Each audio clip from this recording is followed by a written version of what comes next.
Hey friends, this is the Miss Wolfie from our Half Acre Homestead. Apparently Bear Prepper has already done a video on this, but people have been asking me over and over and over again, so I'm going to do one too.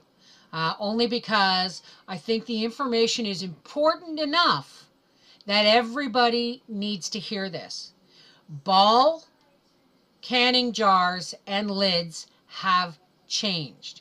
You no longer need to boil the jars or sterilize the jars. Just wash and rinse. And the same goes for the lids. Now, the jars I'm not overly concerned with. I think if you boil those jars, they'll probably break. I don't know. I personally can't tell you why they would do that. We put these steps in place of boiling the jars for sterilization for safety. Apparently you don't have to boil them if you're going to be water bath canning them for more than 10 minutes. It doesn't say anything about pressure canning.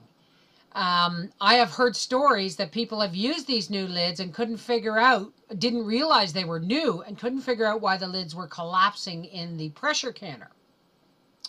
Now, the reason they've changed the lids is because they're using a new BPA-free gasket with an ingredient called plastisol.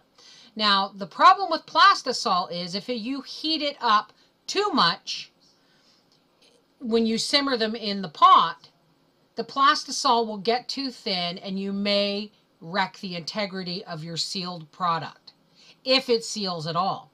And if it does seal, the integrity of the seal may be compromised further on down the road. So you may, a year from now, go into your pantry and wonder why it smells and realize half your jars aren't properly sealed. Okay? There is absolutely no need for this change as far as I'm concerned. They're saying, oh, it'll make it easier. Well, like I said, there are reasons we have these protocols in place for canning. Okay? And another question I was asked was, if you don't boil the lids because it will thin the plastisol gasket, what will happen when you can them? Okay, won't that thin them? Well, of course, the plastisol will get thin and it will spread on the rim of your jar, so that's not going to be the issue. But the issue is, if you personally ask me, okay, folks, I would be writing Ball and Kerr or whoever. I don't know if it's Kerr, but I would be writing Ball and saying, if it ain't friggin' broke, don't fix it. Okay, folks? This is messing with the integrity of our pantry stock. And then what happens if you have old jars and occasionally need to buy new jars and you get them mixed up? Well, which jars do I sterilize and which ones don't I? Okay? So, if you really don't like this, folks, write to Ball. Tell them, you don't need this. This is stupid.